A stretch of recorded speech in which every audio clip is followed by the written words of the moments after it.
Hi, Kevin Seidenstricker with American Media, an affiliate of Mansion Entertainment Group.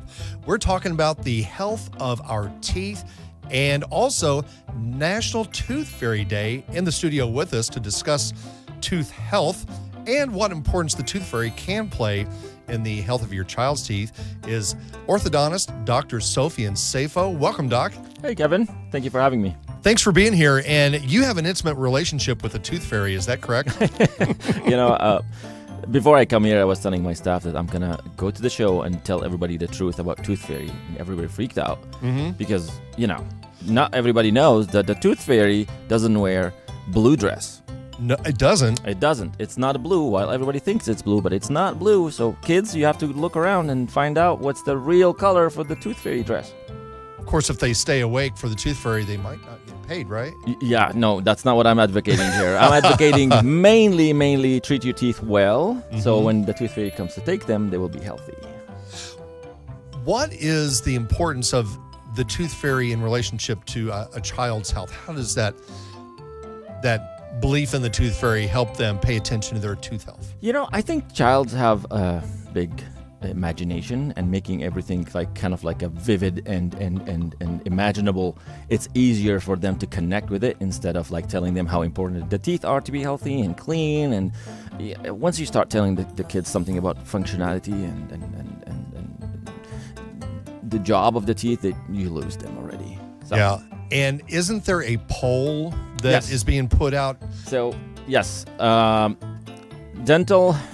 What's the name? Delta Dental, they have an annual poll, which is interesting. I was searching it today, and apparently they do it every single year.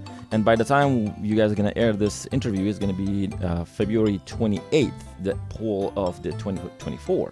But statistically speaking, last year, they found that the average cost rose for the tooth fairy for each tooth. It rose to $6.23 on average. On average, which was 16% more than the last year. Thank you for inflation. That is crazy. Doc, did you grow up with a tooth fairy in your household?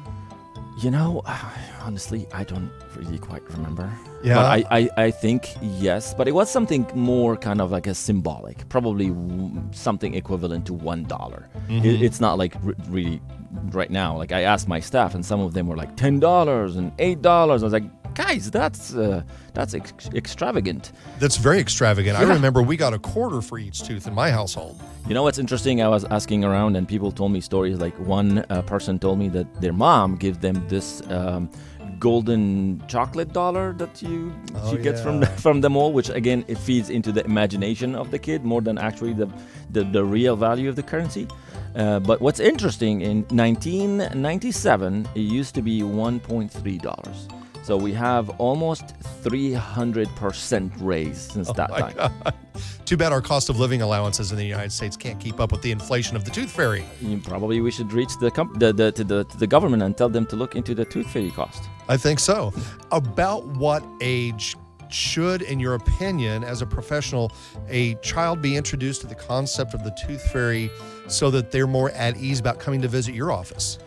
So the kids will start losing some of their teeth about age 6. Okay. So when you have that kind of like a conversation and what to expect and stuff like this about age 6, so the exfoliation of baby teeth, the emerging of permanent teeth, it becomes more fun thing and fun activity instead of actually losing their teeth and becoming like kind of toothless for some time. Sure. And that's really important. And I usually talk to parents and the kids about the actual importance of baby teeth. Baby teeth are not there just to be replaced by permanent teeth. They have a job. They help you with your nutrition. You eat better when you have your teeth and you keep them. They actually, believe it or not, they're very important for your speech. And at the same time, which I tell them all the time, which is now it's really, really important to maintain the space for the future permanent tooth. I wondered about that when, I'm little and my baby teeth are falling out.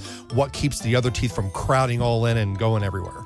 It's timing. If you lose them at the right time, you don't need to worry about it. But if you lose your baby tooth early because of cavity or any kind of like a infection or something like this, I always urge my patients, go get a space maintainer. Reach out to your pediatric dentist or dentist or whoever takes care of your teeth and get a space maintainer so you do not lose that space. That's going to complicate my work later. So I'm trying to, make it here easy for myself. And so for that purpose, then around age 7 is what you're advocating Yes. for the children to be brought in. Yes, the American Association of Orthodontics recommend the first visit to the orthodontist to be around age 7, so we can check on the patient actual situation, growth, potential for problems or not, and if there's anything, we can address it. Yes. So Dr. Sayfo, with Uncommon Orthodontics, where can potential patients find your hours of operation and your address? Yeah, you can always search us on uncommonorthodontics.com or on our Facebook page. We are very interactive on Facebook, and then we always check our patients if they have any questions. And you can call us at, if I'm not mistaken, it is 417-625-1114. And where is your office located? It's located on Range Line. We are next to McAllister, facing Toyota. Dr. Sofian Sayfo, thanks for being with us today and talking about the Tooth Fairy. Thank you very much. Thank you for having me. Thank you. Thanks again to Dr. Sofian Sayfo for joining us today in the American Media Studios, an affiliate of Mansion Entertainment Group. Thanks for watching.